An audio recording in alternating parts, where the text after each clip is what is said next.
खबरें जो हमें सीधा जोड़ती हैं आपसे, जिनका आपकी जिंदगी पर होता है सीधा असर। खबर का मतलब है एक भरोसा, और आपका भरोसा है हमारी जिम्मेदारी। ATL टीवी, भरोसा अलवर का।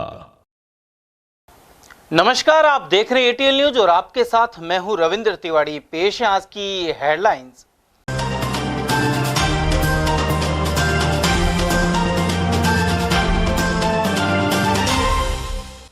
अतुल्य अलवर अभियान के तहत कलेक्टर सहित कार्मिकों ने सड़कों पर उतर की सफाई। बुध विहार और बस स्टैंड सहित कई जगह हुआ श्रमदान। बदमाशों ने लाठियां बरसाकर कई गाड़ियां की क्षतिग्रस्त। मेहताब सिंह का नोहरा में घटना से बना आक्रोश। रामगढ़ उपचुनाव को लेकर सेक्टर अधिकारियों को दिया प्रशिक्षण। पारदर्शी चुनावों और संवेदनशील बूथों को लेकर भी दी हिदायत। और जमीन को लेकर खूनी संघर्ष में 4 हुए गंभीर रूप से घायल। राजगढ़ क्षेत्र में सामने आई घटना। और अब जानते हैं खबरों को विस्तार से। अलवर की नई जिला कलेक्टर डॉक्टर आर्तिका शुक्ला ने अलवर को स्वच्छ बनाने के लिए कमर कस ली है।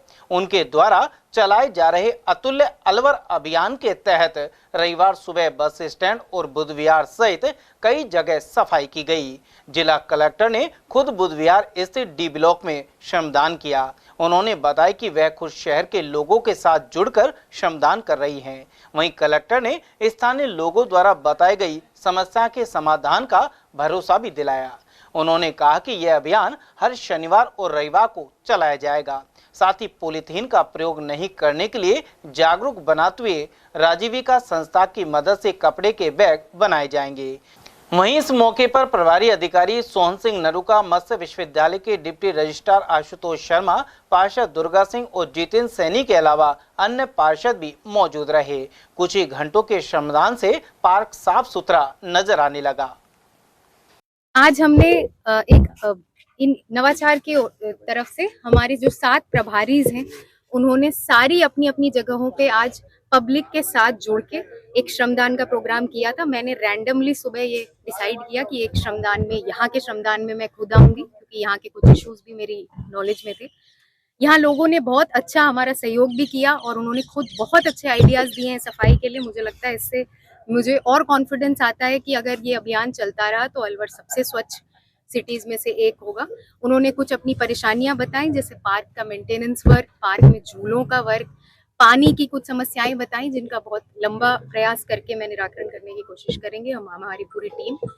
और मुझे इससे बड़ा ये अच्छा लगा कि अगर हमारी टीम ने कुछ प्लान किया तो पूरे कॉलोनी निवासी सब लोग यहाँ आए। मुझे अभी 1-2 और जगह जाने के लिए भी वो रिक्वेस्ट करके गए हैं। तो ऐसा अभियान और ऐसे जनता के साथ जुड़ के हम हर शनिवार और रविवार को ऐसे प्रोग्राम्स करते रहेंगे। मैम, पॉलीथीन जो बंद है उसके लिए जो पॉलीथीन का बैन है वो सिंगल यूज प्लास्टिक पे है, सब पे नहीं है। तो हमारा यही एक एम रहेगा कि हम आगे सब में ये जागृति जगाएं कि जो सिंगल यूज प्लास्टिक है, जिसमें हम घर की ग्रोसरी वगैरह लाते हैं, उसको धीरे धीरे कपड़े के बैग से रिप्लेस करें। कपड़े के बैग्स भी हम राजीविका के माध्यम से बनवा के एक बार बांटने की कोशिश करेंगे। और उसके बाद मेरा पूरा मानना है कि जनता में एक बार ये जागृति जग जाए और यंगस्टर्स में आ जाए तो हम प्लास्टिक फ्री की ओर बढ़ सकते हैं। उधर बस स्टैंड पर उपखंड अधिकारी प्रतीक जुईकर के नेतृत्व में श्रमदान किया गया। इस दौरान अलवर आगर मुख्य प्रबंधक पवन कटारा और मत्स्य नगर आगर मुख्य प्रबंधक सपना मीणा सहित रोडवेज के कर्मचारियों और जिला प्रशासन के कार्मिकों की भागीदारी रही। साथ ही नगर निगम, UIT और स्वयंसेवी संस्था से जुड़े लोग शामिल हुए। SDM सहित अलवर आगार के मुख्य प्रबंधक ने बताया कि अतुल्य अलवर अभियान के तहत पिछले 10 दिनों से लगातार साफ सफाई की जा रही है। सफाई अभियान पूरे बस स्टैंड पर चलाया जा रहा है, जिसमें SDM साहब यहाँ पर बस स्टैंड पर मौजूद हैं, जिनके निर्देशन में कार्रवाई की जा रही है। आज हमारा यह पूरा संकल्प है कि पूरे बस स्टैंड को हम एकदम स्वच्छ बनाएं और साथ ही यह अभियान अब आगे दिन प्रतिदिन चलता रहेगा, जिससे बस स्टैंड की पर जो है साफ सफाई हमेशा बनी रहे। जिला कलेक्टर महोदया ने जो अतुल्य अलवर अभियान शुरू किया है, जिसके अंतर्गत एक स्वच्छ अलवर इसका एक पार्ट है, तो हम लगातार जो मॉनिटरिंग कर रहे हैं पिछले 10 दिनों से। आप देख सकते हैं शहर काफ़ी साफ़ हुआ है और हर जगह सफाई की चर्चा हो रही है। तो जैसे ही मैडम के निर्देशानुसार आज संडे को मॉर्निंग को सभी की सहयोगिता से, जहां जन सहयोग रहेगा, नेहरू युवा केंद्र संगठन के लोग हैं यहाँ पे, हमारे तहसील के लोग हैं, एसडीएम कार्यालय के लोग हैं तथा रोडवेज़ का भी स्टाफ है, सब मिलके ये एक बस स्टैंड का परिसर हमने आज चुना है, जो अपना सरकारी रोडवेज़ बस स्टैंड का परिसर है, जिसको हम आज पूरा साफ़ कर रहे हैं। आप देख सकते हैं कि सभी लोग यहाँ साथ मिलजुल के इस बस स्टैंड का कोना कोना चमका रहे हैं।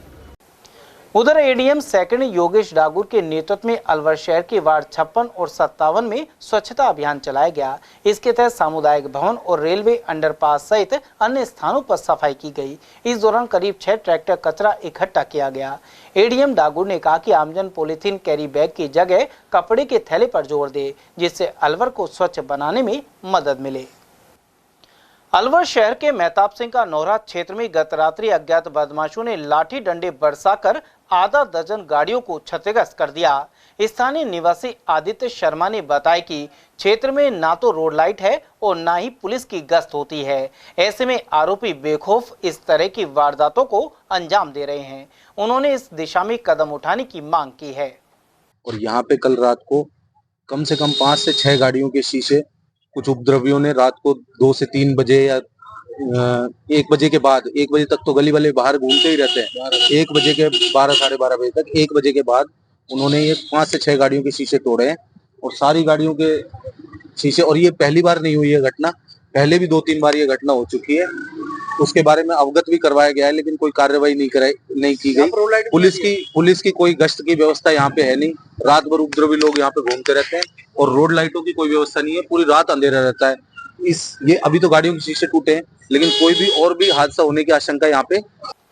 रामगढ़ विधानसभा में होने वाले उपचुनाव को लेकर गतिविधियां जोरों पर है। गौरतलब है कि यहां के एमएलए जुबेर खां हाल ही निधन हो गया था। इसे लेकर जहां राजनीतिक दल तैयारी कर रहे हैं, वहीं निर्वाचन विभाग भी जुटा हुआ है। उधर अलवर के प्रताप ऑडिटोरियम में सेक्टर ऑफिसर और पुलिस अधिकारियों को प्रशिक्षण दिया गया। जिला परिषद सीईओ रामस्वरूप चौहान ने बताया कि 70 सेक्टर ऑफिसर और 35 सेक्टर पुलिस अधिकारियों की टीम को प्रशिक्षण दिया जा रहा है। उन्हें पूरी पारदर्शिता से चुनाव संपन्न कराने को लेकर प्रशिक्षित किया गया। साथ ही संवेदनशील बूथों के लिए भी हिदायत दी जाएगी। सेक्टर ऑफिसर्स चुनाव की महत्वपूर्ण कड़ी होती है। सेक्टर ऑफिसर्स को फील्ड में चुनाव से पूर्व भी भ्रमण करना पड़ता है और चुनाव के दौरान भी भ्रमण करते हैं, और वो जो चुनाव आयोग के निर्देश होते हैं उन सब पे अपनी टिप्पणी करके, रिपोर्ट करके और प्रशासन को सूचित करते हैं। राजगढ़ थाना क्षेत्र के तहत ग्राम दुब्बी में पुश्तैनी जमीन को लेकर 2 पक्षों में खूनी संघर्ष के चलते 4 लोग गंभीर रूप से घायल हो गए। इन्हें अलवर के लिए रेफर किया गया है। जानकारी के अनुसार बाबूलाल मीणा और उसके चाचा शेर राम के बीच जमीन पर बुआई को लेकर संघर्ष छिड़ गया। इस वजह से बाबूलाल मीणा, उसकी पुत्री कविता मीणा और सुनीता मीणा गंभीर रूप से घायल हो गए। इसके अलावा दूसरे गुट के ग्रामीण सिरम को भी गंभीर हालत में अलवर लाया गया है। घायल सुनीता मीणा ने बताया कि उनके दादा की जमीन पर सभी फसल बोते आ रहे हैं, लेकिन यहां बाजरे की फसल बोने के दौरान उनके चाचा ने झगड़ा कर लिया। उन्होंने आरोप लगाया कि सूचना देने के बावजूद पुलिस मौके पर नहीं पहुंची। हम ट्रैक्टर लेके बाजरा काटने जा रहे थे, तो मतलब हम तो उनके घर के आगे गए ना, तो उससे पहले बांस लगा दिया हमारे घर के आगे। फिर हम उतरने भी नहीं, उससे पहले वार कर दिया हम पे। उनने मतलब तांचा भी था, लाठी भी थी उनके पास। तो उन्हें मतलब वो सब थे उनके पर, 2 लड़कियां थी, उनका लड़का था, चाचा था, चाची थी, उनके साले थे 2-3, तो साले का लड़का। नाम क्या है? तो उन्होंने हमला किया। मैंने आरोपी सेडू राम थे, उनके साले थे दोनों, उनका लड़का था। लड़का बहुत खतरनाक था। आपके किस को चोट लगी है? आप मेरे पापा की लगी है और मेरी बड़ी वाली बहन के और मेरे लगी बस। उमरैन के अलापुर में अवैध तरीके से एक कंपनी द्वारा बोरिंग लगाने का आरोप लगाते हुए ग्रामीण विरोध पर उतर आए हैं। एक प्रेस कॉन्फ्रेंस के दौरान जसवंत सिंह यादव सहित अन्य ग्रामीणों ने बताया कि इससे इलाके में जल संकट बढ़ सकता है। उन्होंने मिनरल वाटर प्लांट के पीछे क्षेत्र के पंचायती राज प्रतिनिधि और संबंधित कर्मचारियों पर मिली भगत के आरोप भी लगाए। साथ ही बताया कि उद्योग विभाग से मंजूरी भी नहीं दी गई है। इसके अलावा अनुमति के बिना डार्क जोन में आने वाले अलापुर में करीब 1000 फीट गहरी बोरिंग खोद दी गई है।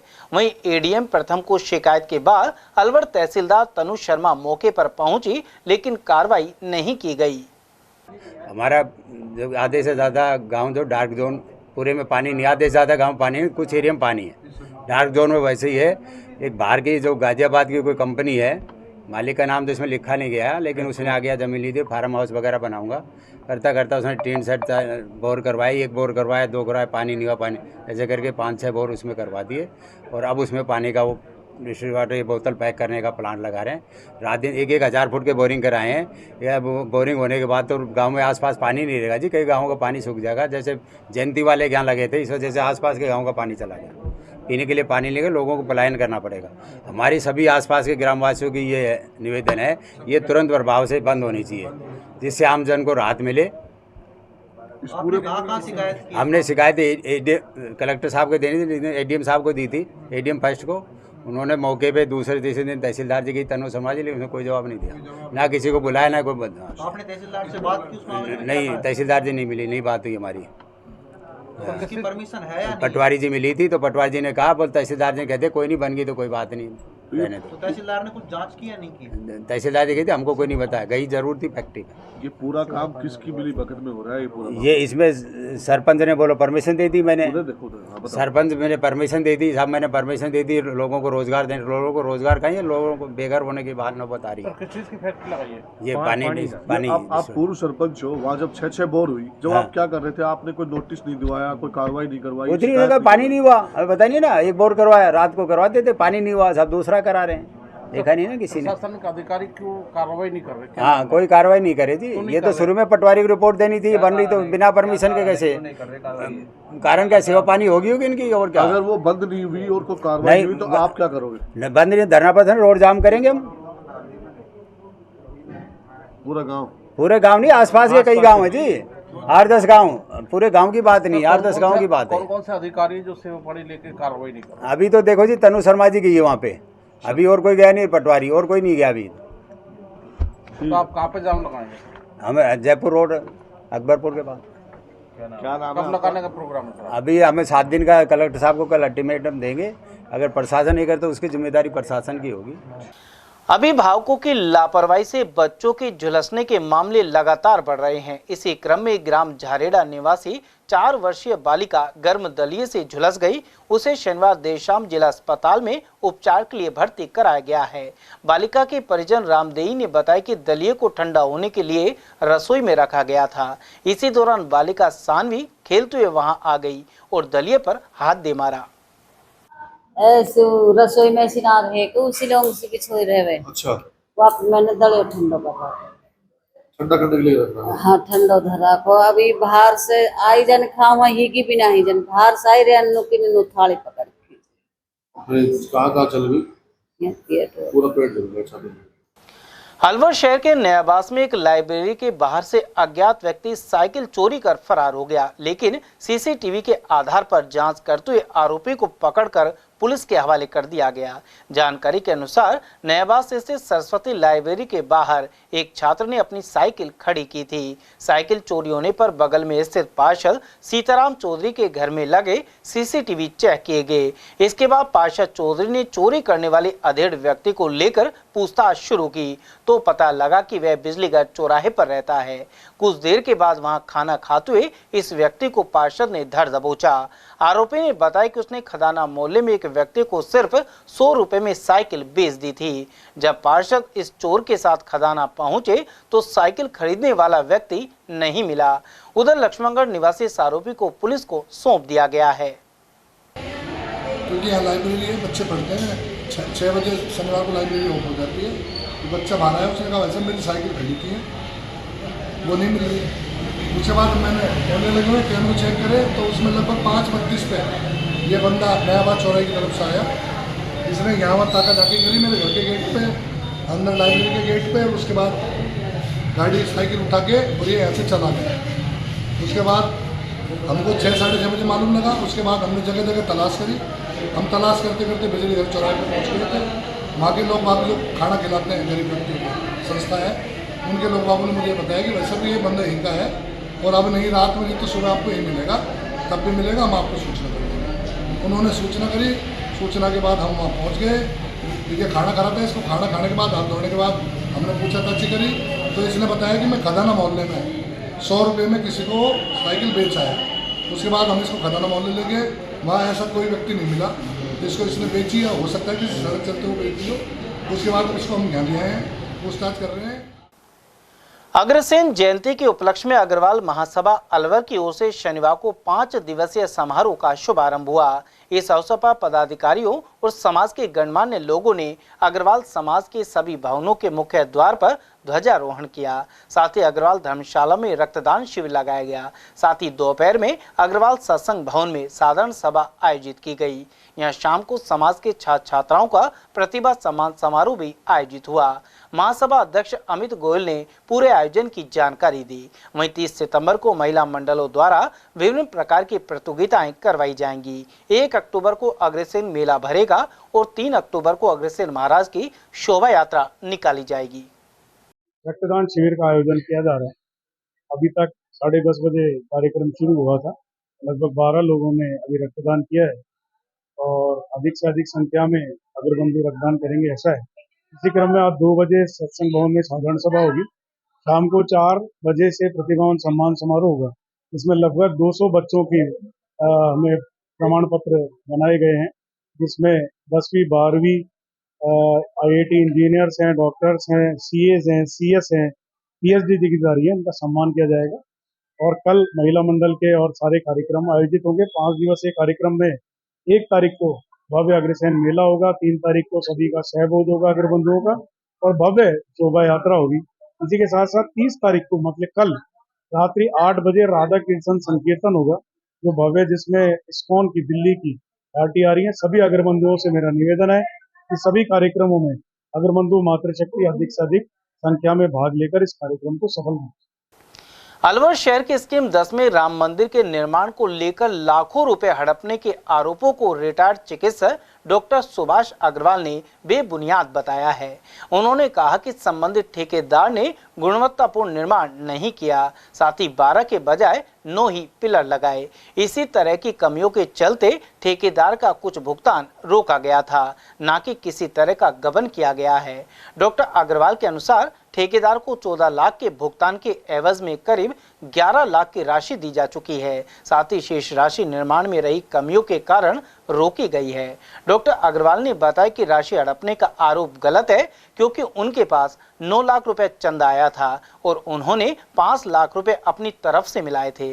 इस प्रकार कुल चंदा 14 लाख में से 11 लाख रुपए का ठेकेदार को भुगतान कर दिया गया है। 21 तारीख को मंदिर में हमारे राम मंदिर का निर्माण स्कीम 10 में हम लोग करवा रहे हैं, उसमें थोड़ा सा विवाद हो गया था। उसमें बाद में मुझे पता चला कि जो संबंधित ठेकेदार है, जो काम कर रहा है, उसने मुझ पर पैसे हड़पने के आरोप लगाए, जबकि बात पैसे हड़पने की नहीं थी। बात खाली उस ठेकेदार के पेमेंट को लेकर थोड़ा विवाद हुआ था। जहाँ तक पैसे हड़पने की बात है, वो मैं स्पष्ट करना चाहता हूँ कि कुल मिलाकर कॉलोनी से हमें 9 लाख रुपए चंदा इकट्ठा मिला। उसमें 5 लाख मैंने मिलाए। इस तरह से 9 और 5 मिलाकर 14 लाख रुपए का कलेक्शन मेरे पास हुआ। उसमें से 11 लाख का भुगतान मैं ठेकेदार को कर चुका था। ठेकेदार का मोटा मोटी 14 साढ़े 14 लाख के बीच का पेमेंट करना था। अब चूंकि ठेकेदार ने जो निर्माण किया वो मैं 15 दिन बाहर चला गया, इसलिए मेरे पीछे से उसने निर्माण कार्य ठीक प्रकार से नहीं किया।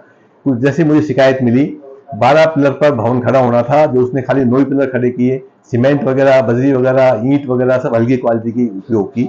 तो हमने ठेकेदार जी से यही कहा था कि भाई हम अपना इसका जो इंजीनियर है, संबंधित इंजीनियर को बुला के दिखवा लेते हैं, फिर फाइनल आपका हिसाब कर देंगे।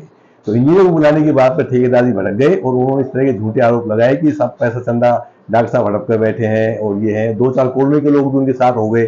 बाकी हकीकत की बात ये थी कि पैसे हड़पने की कोई बात नहीं थी।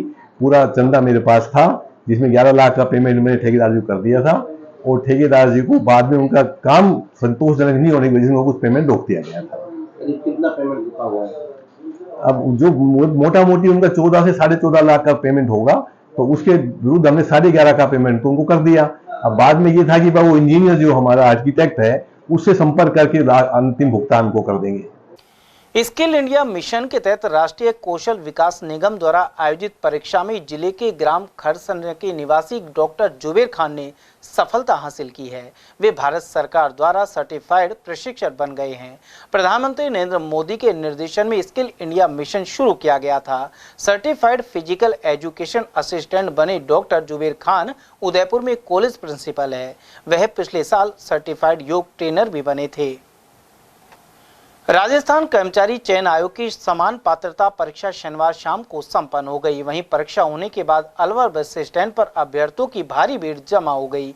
अभ्यर्थी बसों के पीछे भागते हुए नजर आए। ऐसे में यहां अतिरिक्त बसों की कमी खलती दिखाई दी। उधर शहर के ज्योतिराव फुले सर्किल पर शाम को एग्जाम संपन्न होने के बाद यातायात बाधित हो गया। ट्रैफिक पुलिसकर्मी नहीं होने के कारण यहां वाहनों की लंबी कतारें लग गई। इसके बाद यहां से गुजर रहे आर्मी वाहन में सवार 2 जवानों ने यातायात सुचारू किया।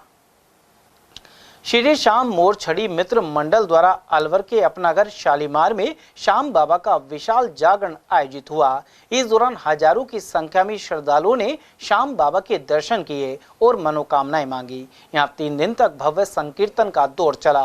मंडल सचिव भानु प्रकाश, कोषाध्यक्ष अखिलेश शर्मा, अध्यक्ष नरेश चौधरी, उपाध्यक्ष राजीव रिवाला, मयंक मित्तल, सौरव सोनी, आकाश साहनी और अभिषेक सेन आदि ने सहयोग किया। साथ ही महिला मंडल कोषाध्यक्ष लता सेन, प्रभारी इंदिरा चौधरी, चंचल शर्मा, नैना और रंजीता सहित शालीमार के निवासियों द्वारा इस भव्य संकीर्तन की तैयारी की गई। उधर इससे पूर्व गेट नंबर 3 से बाबा श्याम का शीश श्याम रथ तोप की सवारी और नासिक बैंड के साथ श्याम दरबार में प्रवेश किया। साथ ही 30 बीघा श्याम मंदिर से भव्य 101 निशान यात्रा डीजे के साथ निकाली गई। उधर सुप्रसिद्ध गायिका बरसाना की रिया ने भजनों से श्याम बाबा को रिझाया। कलाकार महेंद्र अमन, कमल कान्हा, विजय पंजवानी, संजय शर्मा और शुभम ब्रजवासी ने भी भजन प्रस्तुत किए। उधर संकीर्तन में गिफ्ट टोकन के जरिए बालाजी ज्वेलर्स ने चांदी की बांसुरी प्रदान की। वहीं श्याम भक्त दीक्षित कुमार ने बताया कि श्याम बाबा पांडव पुत्र भीम के पौत्र और घटोत्कच के पुत्र बर्बरीक थे। बर्बरीक ने भगवान श्री कृष्ण से वरदान पाया था कि वे कलयुग में उनके नाम श्याम से पूजे जाएंगे। बर्बरीक के शीश का दफन सीकर जिले के खाटू गांव में हुआ था, इसलिए उन्हें खाटू श्याम बाबा कहा जाता है। आईपीएल की तर्ज पर अलवर के जय कृष्ण क्लब में रविवार को बैडमिंटन प्रीमियर लीग का आयोजन किया गया। इस दौरान 6 टीमें बनाई गई और मैच आयोजित हुए। वहीं फाइनल में हिंद शमशेरा की टीम ने पालावत पैंथर की टीम को हराकर खिताब जीता। क्लब के संयुक्त सचिव संजय मोदी और सदस्य अनिल चौधरी ने बताया कि बैडमिंटन खेलने वाले सदस्यों की नीलामी आईपीएल की तर्ज पर हुई। इसके बाद क्लब के 30 सदस्यों की 6 टीमें बनाकर मैच करवाया गया। जैसे आईपीएल की तर्ज पे खिलाड़ियों की नीलामी होती है, इस तरह खिलाड़ियों की नीलामी की गई है। टोटल 30 मेंबर खेले हैं, जिसमें 6 टीमें बनी हैं। हर टीम एक दूसरी टीम से खेली है। एक गेम का 1 पॉइंट होता है और इस जो ज़्यादा पॉइंट बनाता है वो सेमीफाइनल पहुंचता है। फिर वो सेमीफाइनल के बाद जो टीम जीतती है उसके बाद फाइनल होता है। अब फाइनल चल रहा है, इस समय अब होने वाला है। तो उसमें कितने टीमें हैं और कितने 6 टीमें हैं। एक टीम में 5 मेंबर होते हैं। उपलक्ष्य में हो रहा है सर ये बैडमिंटन खेल को प्रोत्साहित करने के लिए क्लब मेंबरों के सहयोग से ही हो रहा है और सारे क्लब मेंबर ही खेल रहे हैं इसमें। और जैक्सन क्लब बैडमिंटन टूर्नामेंट का ये आगाज है। इसमें हम सब भाई मिलके अपना अपना सहयोग करते हैं और इसके अलावा नाश्ता और खाना। इसमें 6 टीमें हैं टोटल। 6 टीमों के अंदर हर टीम 5-5 मैच खेलेगी। उसके बाद में जो टीम हारती जाएगी वो हटेगी। फिर एक 15-15 सेट का सेमीफाइनल और 21 का भी फाइनल टीम हो रहा है, जिसमें 2 टीम आपस में खेल रही है। एक टीम है हिंदुस्तान केमिकल्स और दूसरी टीम है पालावा ज्वेलर्स पैंथर। उनका आज फाइनल है और फाइनल मैच चल रहा है। अलवर के भगत सिंह सर्किल पर शनिवार शाम शहीद भगत सिंह का जन्म दिवस मनाया गया। इस उपलक्ष्य में यहां एडवोकेट और नौजवानों ने प्रतिमा पर माल्यार्पण किया, साथ ही कैंडल जलाई गई। वहीं उनके विचारों को याद किया गया। इस मौके पर एडवोकेट पंकज सांवरिया, लेखराज, शब्बीर खान और एडवोकेट रईसा खान आदि मौजूद रहे। इस दौर में शहीद भगत सिंह के विचारों की ज़्यादा ज़रूरत है, क्योंकि सांप्रदायिकता का माहौल बहुत बुरी तरह से फैलाया जा रहा है और जो वंचित और शोषित तबका है उसके अधिकारों के प्रति कोई कंसर्न नहीं है, उनकी बिल्कुल अनदेखी की जा रही है। जबकि भगत सिंह एक न्यायपूर्ण व्यवस्था चाहते थे, समतामूलक समाज चाहते थे। इसलिए हमें आज के दौर में भगत सिंह के विचारों को बहुत तेज़ी से फैलाने की, उनके ऊपर चलने की, युवाओं को उन विचारों के ऊपर चलने की के लिए प्रेरित करने की बहुत ज़्यादा ज़रूरत है। और भगत सिंह की जयंती मनाना तभी सार्थक है आज की, जब हम उनके विचारों से प्रेरित हों, प्रेरणा लें और उनके ऊपर चलने की कोशिश करें। अलवर ज़िले के जो क्रांतिकारी विचारों से ओतप्रोत नौजवान साथी हैं, उन्होंने यह कार्यक्रम रखा है कि शहीद आजम भगत सिंह को कैंडल प्रज्वलित कर श्रद्धांजलि अर्पित की है और यह बात की है गगनभेदी नारों के माध्यम से कि देश के अंदर आज 78 वर्ष स्वतंत्रता के होने के बाद देश भूखमरी, गरीबी, बेरोजगारी, महंगाई, दलित, आदिवासी, महिला उत्पीड़न और देश में अन्याय जैसी व्यवस्था से देश का नागरिक जूझ रहा है। तो आज भगत सिंह के 118वें जन्म दिवस पर हम भगत सिंह के विचारों और आदर्श और उनका सपना भारत बनाने का, उसको साकार करने के लिए, भगत सिंह के विचारों पर चलने के लिए। समाचार में वक्त तो चला एक छोटे से अल्प विराम का। आप बने रहिए एटीएल टीवी के साथ। इतनी कड़ी मेहनत क्यों पापा? बेटा, इतनी मेहनत इसीलिए ताकि सबको खाना मिल सके, किसी पे कोई मुसीबत ना आए। किसी पे मुसीबत ना आए इसलिए आप हो पापा, पर अगर आप पे मुसीबत आ गई तो? अब पाए फसल बीमा केवल 3 आसान स्टेप्स में। क्षेमा सुकृति फसल बीमा। कॉल करे और कराए 100 से भी ज्यादा फसलों की बीमा 499 रुपए प्रति एकड़ में। हीरे, सोने, चांदी के जेवरातों के विक्रेता दुर्गा प्रसाद सुनील दत्त ज्वेलर्स, बजाजा बाजार, Alwar.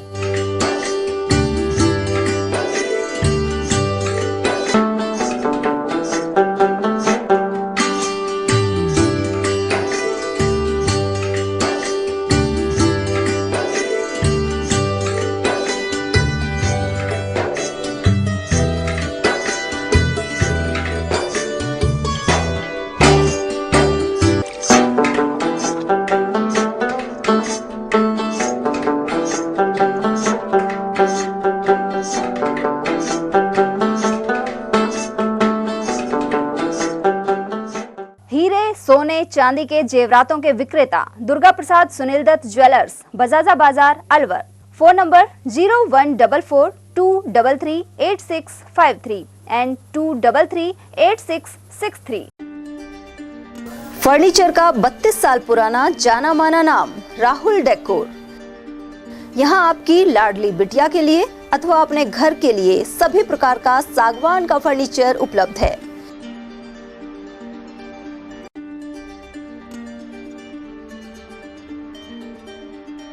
Double bed, dressing table, sofa set, सागवान एवं कपड़े वाले तथा सेंटर टेबल, भट्टी कलर, स्टील अलमारी, ब्रांडेड एवं सॉफ्टी फोम के गद्दे आपकी नाप तोल से बनाए जाते हैं।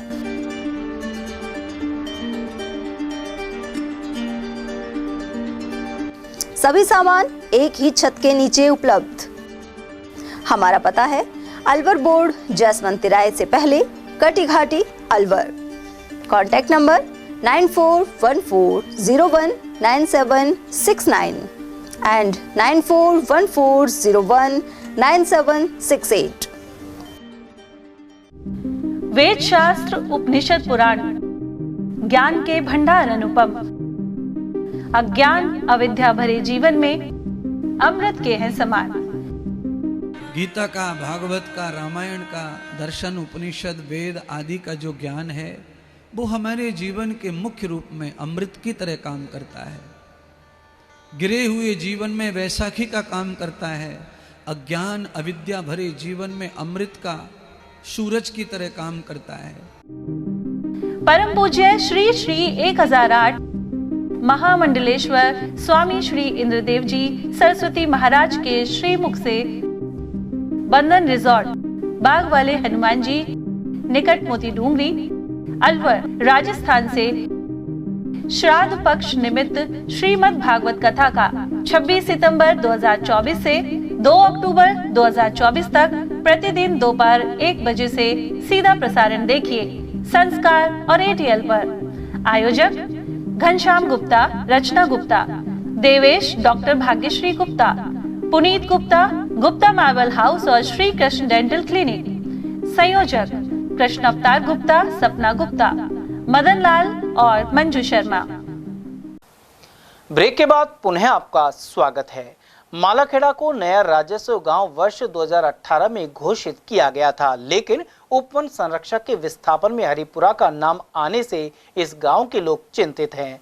ग्रामीणों के अनुसार उनका जुड़ाव पृथ्वीपुरा पंचायत से है। साथ ही 2018 में नया गांव बनने के बाद इसी के आधार पर राशन कार्ड, आधार कार्ड, जन आधार कार्ड और अन्य दस्तावेज हैं। इसके अलावा यहां लाखों रुपए के विकास कार्य संपन्न कराए गए हैं। उधर इस गांव के विस्थापन और क्रिटिकल टाइगर हैबिटेट में शामिल होने के बारे में उपवन संरक्षक ने मालाखेड़ा तहसीलदार को पत्र भेजा था। इसके बाद पृथ्वीपुरा से हरिपुरा को अलग करते हुए 2 किलोमीटर दूर इस गांव को नया राजस्व ग्राम बनाने की स्वीकृति जारी की गई। वहीं तहसीलदार मेगा मीणा ने भी इस बारे में जानकारी प्रदान की। बहरहाल इस गांव के लोगों का कहना है कि वे किसी भी प्रकार से विस्थापित होना नहीं चाहते। देखना है कि सरकार और वन विभाग इस दिशा में क्या कदम उठाते हैं। अकबरपुर क्षेत्र में खरीफ की फसल लगभग कट चुकी है और अब रबी की फसल की बुआई शुरू हो गई है। इसी कड़ी में किसान सरसों की बुआई कर रहे हैं। उनका कहना है कि इस बार सरसों की फसल में पानी की कमी नहीं आएगी। अभी भी मानसून सक्रिय होने के कारण खेतों में नमी बनी हुई है। ऐसे में ट्यूबवेल के जरिए फसल की सिंचाई अधिक नहीं करनी पड़ेगी। इस बार सरसों की फसल की बुआई चालू हो गई है और किसान इस समय ज़्यादा से ज़्यादा सरसों लगा रहे हैं, क्योंकि बरसात भी अच्छी ठीक ठाक हुई है। तो इस टाइम किसानों ने किसान भाइयों ने निर्णय लिया कि जल्द से जल्द फसल बोई जाए। तो ट्रैक्टर वगैरह परिवार सहित जुटे पड़े हैं कितना? हाँ, परिवार सहित लगे हुए हैं सबके सब। अकबरपुर कस्बे में कई सालों से रामलीला का मंचन किया जा रहा है।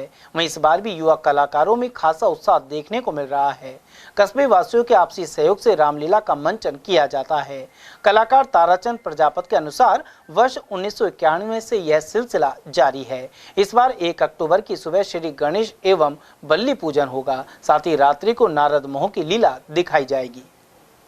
1991 से ये मंडल लगातार अकबरपुर गांव के अंदर रामलीला का प्रदर्शन कर रहा है।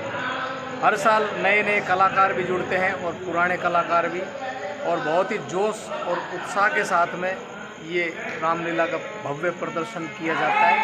और हर बार कुछ न कुछ अलग दर्शकों को मंत्रमुग्ध करने के लिए नए नए कलाकार अपनी जो जितना उनको आता है जैसा भी बहुत अच्छे से अच्छा करने की कोशिश करते हैं। जैसे अनेकों झांकियों का भी प्रदर्शन किया जाता है।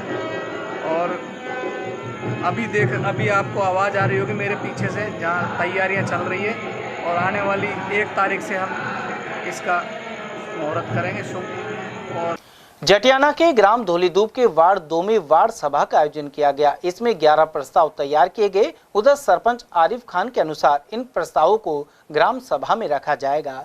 वहीं फील्ड कोऑर्डिनेटर प्रीति सेन ने बताया कि इस दौरान सामाजिक मुद्दों पर भी चर्चा हुई। वार्ड सभा में सवेरा महिला मंच से गंगाराम, अधिकार सखी शीतल, सामाजिक कार्यकर्ता ईसब, हीरालाल और तेजराम आदि शरीक हुए।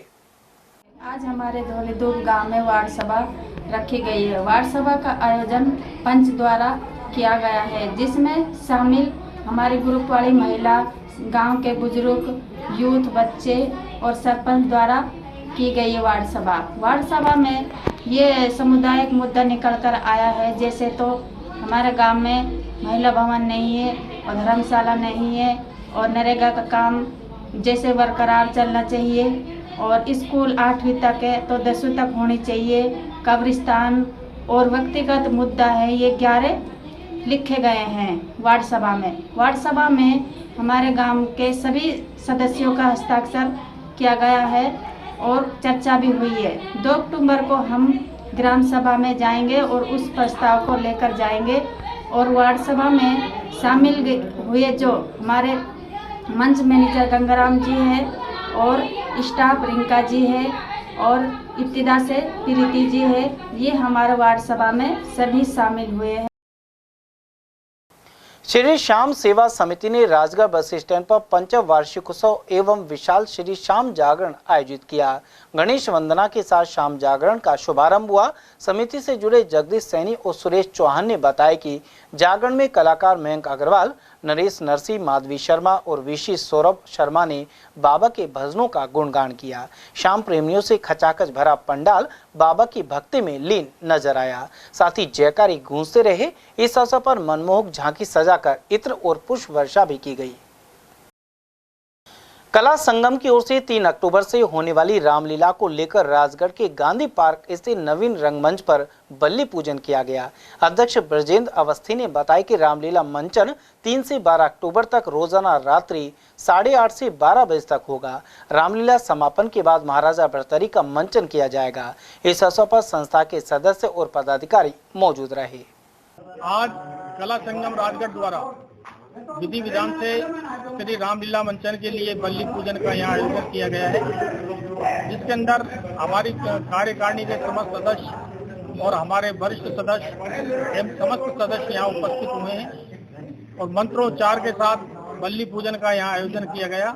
कला संगम द्वारा 3 तारीख से यहाँ रामलीला का मंचन होगा, जो 12 तारीख तक चलेगा।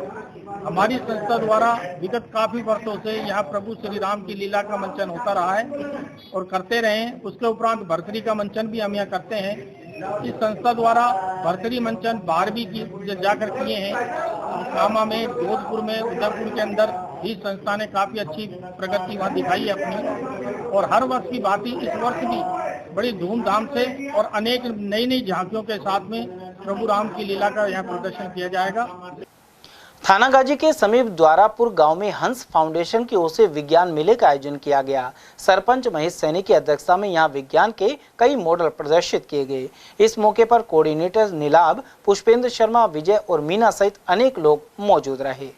विज्ञान मेला द्वारापुर सेंटर जो है हमारा हंस लर्निंग सेंटर, इस पे विज्ञान मेले का आयोजन किया गया, जहाँ बच्चों ने लगभग 15 तरह के प्रोजेक्ट अपने हाथों से बनाए हैं, जिसके अंदर विज्ञान और भौतिकी और बहुत सारे रसायन, इन सब से संबंधित उन्होंने प्रोजेक्ट को तैयार किया है और उसको बहुत अच्छी तरह से विश्लेषण किया है। और इसके साथ ही हमारे गांव के समुदाय के बच्चों के माता पिता भी उपस्थित रहे। बहुत ही अच्छा बच्चों को इस पर सीखने को मिला है। बिल्कुल प्रायोगिक स्तर पर उन्होंने इसको बहुत ही अच्छे से प्रोजेक्ट को तैयार किया है। आईजी अजयपाल लामा ने नीमराना थाना क्षेत्र का दौरा किया। पूर्व में अलवर एसपी रहे लामा ने इस दौरान पत्रकार वार्ता में हरियाणा से तालमेल कर अपराधियों पर अंकुश लगाने की बात कही। इसके अलावा क्षेत्र के होटल पर अपराधियों द्वारा फायरिंग कर दहशत फैलाने एवं रंगदारी मांगने पर कहा कि इस पर नियंत्रण लगेगा। उन्होंने कहा कि हर तरह से पुलिसिंग को मजबूत करने की कोशिशें जारी हैं। उधर जयपुर रेंज आईजी के नीमराना पहुंचने पर गार्ड ऑफ ऑनर दिया गया। साथ ही एडिशनल एसपी शालिनी राज ने पौधा भेंट किया। हमारा पुलिस बल जो यहाँ काम कर रहा है, उनके साथ इंटरेक्शन करना, इलाके की टोपोग्राफी के साथ साथ यहाँ की अपराध की जो पृष्ठभूमि है, अपराध का जो वातावरण है, उसके बारे में जानकारी करना भी आज इस इलाके में आने का कारण रहा है।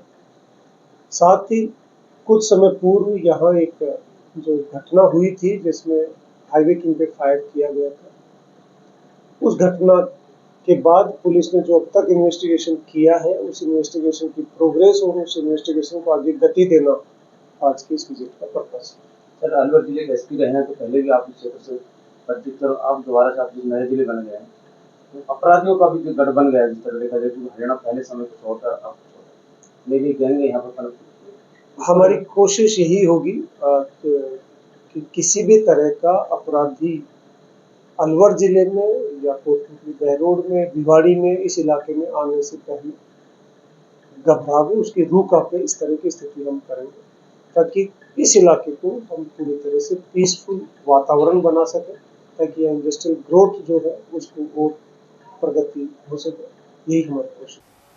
खैरतल चूड़ी मार्केट के पास व्यापारियों ने खाटू वाले श्याम प्रभु का पूजन किया। इसके अलावा कन्याओं को भोज कराने के बाद भंडारे का आयोजन किया गया। इस मौके पर झांकी सजी और भजन प्रस्तुत किए गए। कार्यक्रम में योगेश, राहुल, सागर डाटा, विवेक, सचिन और भारत राजपूत आदि की मौजूदगी रही। महावर वैश्य नवयुवक मंडल द्वारा महावर दिवस के उपलक्ष्य में खैरतल में रक्तदान शिविर का आयोजन किया गया। यह कैंप महावर भवन में लगाया गया। इस दौरान अलवर ब्लड बैंक से doctor RS Gupta, doctor Vipin Sharma और उनकी टीम ने ब्लड संग्रहित किया। इस दौरान दीप प्रज्वलन संरक्षक अशोक डाटा, हरिकृष्ण और किशन लाल आदि ने किया। साथ ही सभी रक्तदाताओं को प्रशस्ति पत्र प्रदान किए गए। भाजपा बगड़ तिराहा मंडल के बूथ 117 पर प्रधानमंत्री मोदी के मन की बात कार्यक्रम का सीधा प्रसारण किया गया।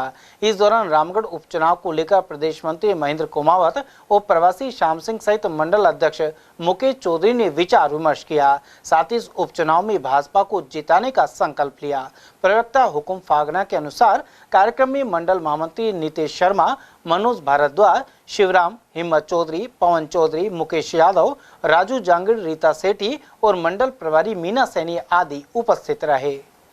हमारी पार्टी आने वाले विधानसभा में हम एकजुट होकर कमल के फूल के निशान पे हम इस चुनाव को फाइट करेंगे और हमारे पूरे प्रदेश से भी लगे हुए हैं। के जैसे हमारे डॉक्टर महेंद्र कुमावत जी हैं, वो हमारे प्रदेश से उनके प्रदेश मंत्री हैं और यहाँ प्रत्येक कार्यकर्ता कमल का फूल है, प्रत्येक कार्य कमल का फूल है। और रामगढ़ विधानसभा में जो हमारी चूक हुई वो चूक अब की बार नहीं होगी और हम इस चुनाव को बड़े दमखम से जीतेंगे, ये मेरा वादा है। प्रधानमंत्री स्वच्छ तीर्थ योजना के तहत परिवार को खैरतल रेलवे परिसर स्थित राधा कृष्ण मंदिर क्षेत्र में स्वच्छता अभियान चलाया गया।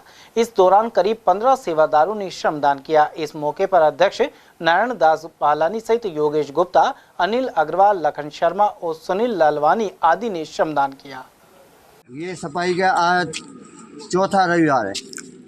अच्छा, तीसरा। तो लगभग कितने लोग आप लोग सफाई के लिए यहाँ पे आते हैं?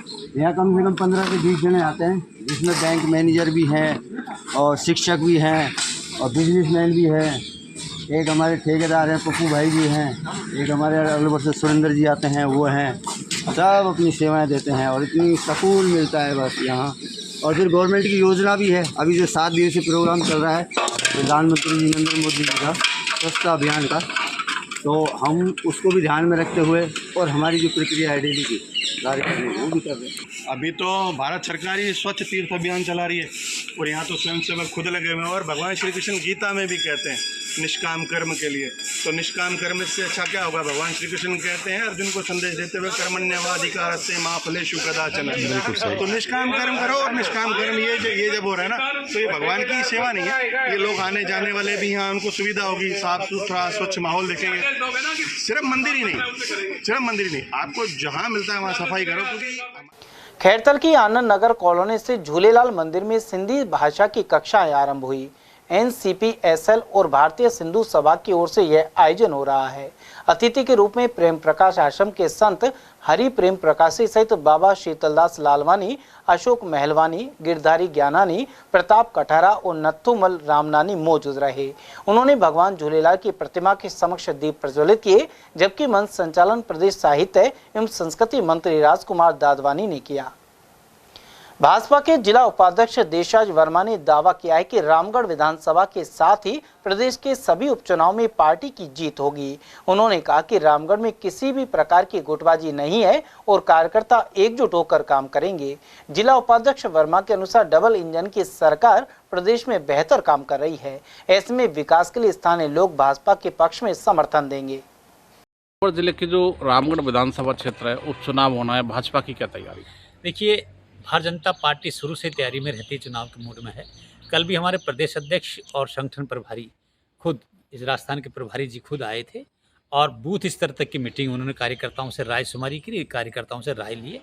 और मैं आपको बात रामगढ़ की नहीं कह रहा हूँ, पत्रकार महोदय, राजस्थान की 7 विधानसभा चुनाव पर चुनाव होंगे, 7 तो भारतीय जनता पार्टी जीतेगी, ये सत्य है। पर रामगढ़ में पिछले 2 चुनाव में बीजेपी हारी है और वहाँ बीजेपी में इस बार ज़बरदस्त गुटबाजी देख की जा रही है। रामगढ़ में गुटबाजी बढ़ रही है, भाजपा की घट नहीं रही है। और पहले ही वहाँ सुखवंत और आहूजा परिवार है, वो प्रमुख दावेदार हैं। अब अलवर के पूर्व विधायक बनवारीलाल सिंघल जी भी वहाँ से टिकट मांग रहे हैं। तो 3 पूर्व विधायक लेवल के उम्मीदवार सख्त हैं। इसके अलावा छोटे मोटे और भी हैं नेता। तो जब इतने मजबूत दावेदार आपके पास है, एक को टिकट देंगे, गुटबाजी फिर कैसे ख़त्म करेंगे? देखिए, भारतीय जनता पार्टी एक परिवार है और टिकट मांगने वाले 3 नहीं 11 लोग हैं 11 लोग, जब एक परिवार के 11 लोग टिकट मांग रहे हैं, तो जब मुखिया ऊपर से फैसला कर देता है, भारतीय जनता पार्टी का यही एक विशेषता है कि मुखिया के फैसले में सबका सिर होता है। और कहते हैं ना, हाथी के पैर में सबका सहयोग। तो ये मुखिया का फैसला होगा, उसमें हम सब सिर होंगे। कोई गुटबाजी नहीं है। भारतीय जनता पार्टी चुनाव जीतेगी और रामगढ़ में बहुत अधिक मतों से जीतेगी। सरकार के एमएलए चुन के हम भेजेंगे। सातों सात विधानसभा जीत रहे हैं। आप तो रामगढ़ की बात कर रहे हैं। सर, पिछली बार सुखवंत सिंह बागी होकर लड़े थे, आप पिछली बार भी नहीं रोक पाए, और अब अगर सुखवंत नहीं तो कोई और बागी होकर लड़ सकता है, तो बागियों को कैसे आप रोकेंगे रामगढ़ में? एक पत्रकार महोदय, एक बात मैं बताना चाहूँगा आपको, ये कुछ हटके भी है। सरकार का और कार्यकर्ताओं का बड़ा मनोबल है। भारतीय जनता पार्टी की सरकार है। पिछली बार सरकार नहीं थी और उपचुनाव हुए थे, लेकिन अब सरकार भारतीय जनता पार्टी के, कार्यकर्ता भारतीय जनता पार्टी सक्षम है और चुनाव रामगढ़ में हो रहे हैं। बाकी के कार्यकर्ता भी अब सहयोग कर रहे हैं। प्रधानमंत्री नरेंद्र मोदी की मन की बात कार्यक्रम का प्रसारण अलवर में भी भाजपाइयों द्वारा बूथ स्तर तक सुना गया। कार्यकर्ताओं ने कहा कि प्रधानमंत्री मोदी ने विश्व स्तर पर भारत की पहचान बनाई है। यही कारण है कि जल्दी भारत को संयुक्त राष्ट्र में स्थायी सदस्यता मिलने जा रही है। इसके अलावा सभी देशों में भारत का मान सम्मान बढ़ा है। सर, देश के प्रधानमंत्री नरेंद्र मोदी ने हमेशा की तरह आज फिर मन की बात की। कहाँ कहाँ लोगों ने देखा, कौन कौन से मंडलों में कार्यक्रम, मन की बात कार्यक्रम हुए, क्या जानकारी? देखिए, मन की बात का कार्यक्रम पूरे भारत में हुआ है और राजस्थान में हमारे भारतीय जनता पार्टी के एक कार्यकर्ताओं ने मन की बात के कार्यक्रम में शरीक हुए हैं। और हमने देखा है अलवर दक्षिण के अंदर बूथ तक मन की बात कार्यक्रम हुआ है। आज खुद मुख्यमंत्री मन की बात कार्यक्रम देख रहे थे कार्यकर्ताओं के साथ, और प्रधानमंत्री मोदी जी ने अपने जो कार्यक्रम है, अपनी जो मन की बात है, वो आम जनताओं से शेयर किया है और आम जनताओं को अच्छा संदेश देने की बात करी है। सर, बीजेपी के कार्यकर्ताओं को इंतजार रहता है प्रधानमंत्री जी मन की बात करें, बड़े गौर से बीजेपी के लोग सुनते हैं, बड़ा फॉलो करते हैं। अब वो लगता है कि इससे लोकप्रियता बढ़ी है और आम आदमी जुड़ा है। देखिए, जिस तरह से किसी कार्यक्रम को, कोई नाटक या कोई कार्यक्रम देखते हैं, लोगों लालसा हो जाती है, जुड़ा हो जाता है। मैं कहता हूं कि ऐसा प्रधानमंत्री पहली बार भारत के अंदर बना है कि जो कार्यक्रम करे आम आदमी, बात बीजेपी कार्यकर्ता ही नहीं है, और लोग भी देखते हैं कि यार अब की बार प्रधानमंत्री जी क्या बोलेंगे। और प्रधानमंत्री जी आम जनता की घटना के बारे में, आम जनता की मन की जो बात है, वो टीवी के माध्यम से जनता को बताते हैं। ऐसा पहली बार हो रहा है इस देश के अंदर। कार्यकर्ताओं में सकारात्मक माहौल जा रहा है, सकारात्मक सोच जा रही है। देखिए, मोदी जी पे कोई आरोप नहीं है। आपने देखा होगा कि जब से माननीय प्रधानमंत्री देश की लगाम संभाली है, कभी घपला हुआ है, कोई घोटाला हुआ है, कोई इस तरह का आरोप लगा है, उस पर कोई आरोप नहीं है। बहुत साफ छवि के व्यक्ति हैं और देश को ऊंचाइयों की ओर ले जा रहे हैं। अभी आपको मैं एक बात बहुत बड़ी बताना चाहूँगा। यूएनए की स्थायी सदस्यता जो मिली है, भारतीय नरेंद्र भाई मोदी जी के कारण भारत को स्थायी सदस्यता मिली है। ये नरेंद्र भाई मोदी जी के कारण ही मिली है। सर, कितने देशों का समर्थन मिल चुका अब तक? देखिए, इसमें आप पहली बार, मैं कल टीवी पे भी देख रहा, 2 दिन पहले, सभी लोगों ने भारत का समर्थन किया। सभी लोग, यानी चीन खुद आगे होकर समर्थन कर रहा है और बच के आ गया। अमेरिका इसका बहुत सपोर्ट किया है। मतलब पूरे देशों ने समर्थन किया है कि भारत को वीटो की पावर दिया, भारत को स्थायी सदस्यता दी जाए, और वो पहली बार इसमें भारत को मिला है। ये बहुत गौरव की बात है। नरेंद्र भाई मोदी जी हैं तो सारे कार्यक्रम सफल हो रहे हैं। संत निरंकारी प्रमुख सुदीक्षा महाराज एक दिवसीय आध्यात्मिक यात्रा पर रविवार को अलवर पहुंची। वे यहां विजयनगर मैदान में होने वाले निरंकारी संत समागम में भाग लेने आई हैं। शाम को विजयनगर मैदान में उनके प्रवचन हुए। इससे पहले जिला सेवा दल संचालक श्री राम के नेतृत्व में तैयारियों को अंतिम रूप दिया गया। समागम में भाग लेने के लिए शनिवार रात तक अनेक स्थानों से सेवादार अलवर पहुंचे। कार्यक्रम स्थल विजयनगर मैदान पर उनके लिए संत सुदीक्षा महाराज निरंकारी मंडल की ओर से लंगर आदि की व्यवस्थाएं की गई हैं। उनका यही संदेश देना चाहता है कि दास है ना, इतना निरंकारी मिशन आने के बाद में खुशहाल है, इतना खुश है और इतना आनंदमय है। तीनों लोगों का सुख सतगुरु ने दिया है। तो दास सारे संसार को यही आवाज देता है कि सारे आके और संसार का सुख ले लो सतगुरु के चरणों। तिरुपति प्रसादम घटना की निंदा करते हुए विप्र फाउंडेशन ने तेजारा एसडीएम को प्रधानमंत्री के नाम ज्ञापन सौंपा है। साथ ही मंदिरों के संरक्षण के लिए सनातन संरक्षण बोर्ड का गठन करने की भी मांग की गई है। खैरतल तेजारा जिला अध्यक्ष भूदेव शर्मा के नेतृत्व में यह ज्ञापन दिया गया। इस दौरान जिला उपाध्यक्ष MR शर्मा, भिवाड़ी ब्लॉक अध्यक्ष महेंद्र शर्मा, एडवोकेट उमाशंकर, चंद्रभान शर्मा, प्रदीप शर्मा और सुरेश शर्मा आदि उपस्थित रहे। तिरुपति मंदिर में जो भी धर्म हुआ है उसके प्रसादों में जो मिक्स हुआ है गाय की चर्बी और अभी रिपोर्ट में मिली है, उसके खिलाफ हमने वो SDM महोदय को दिया है। बाकी का हमने सनातन बोर्ड के लिए कि जो जितने भी मंदिर हैं उसमें हमारा जो गठन हो सनातन बोर्ड का गठन हो और उसके अधीन ही मंदिरों की जो भी देखभाल हो उनके अधीन हो। उत्तराखंड के मुख्यमंत्री पुष्कर सिंह धामी रविवार को हेलीकॉप्टर से भिवाड़ी पहुंचे। उन्होंने मिलकपुर धाम में लोक देवता बाबा मोहन राम मंदिर में नमन कर अमन चैन की कामना की। पत्रकारों से बातचीत में उन्होंने कहा कि भाजपा ने हरियाणा में अनेक प्रमुख कार्य करवाए हैं, साथ ही विधानसभा चुनाव में यहां फिर से भाजपा सरकार बनेगी। इसके अलावा किसानों को 24 फसलों पर MSP दी जा रही है। वहीं इस मौके पर पूर्व विधायक मामन सिंह यादव, प्रधान जयप्रकाश यादव, जिला पार्षद रामवीर यादव शाहबादी, अयूब खान, मंडल अध्यक्ष पवन सिंह चौहान और ओमवीर चौहान आदि उपस्थित रहे। आज हमारे उत्तराखंड के CM श्री पुष्कर सिंह धामी जी हरियाणा में चल रहे विधानसभा चुनाव के सभा को संबोधित करने के लिए आए हैं, जिनका हरियाणा की सीमा के बराबर में राजस्थान की सीमा लगती है। वहाँ उनका हेलीकॉप्टर बाबा मोहन राम के यहाँ पर उनका लैंडिंग हुआ है। यहाँ से वो राजमार्ग से अपने गाड़ी के द्वारा और धारोड़ा जो सभा है उसमें गए हैं। चलते चलते एक बार फिर से नजर डाल लेते हैं आज की हेडलाइंस पर।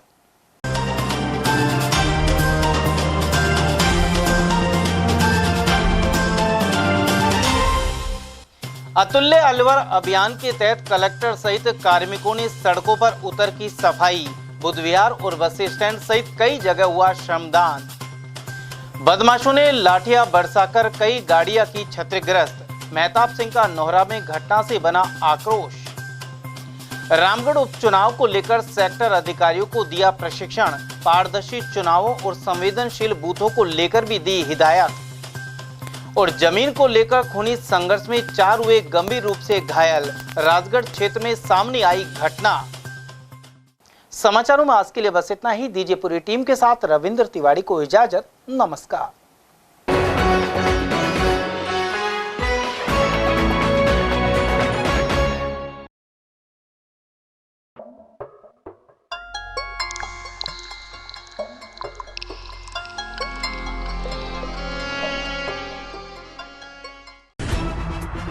खबरें जो हमें सीधा जोड़ती हैं आपसे, जिनका आपकी जिंदगी पर होता है सीधा असर।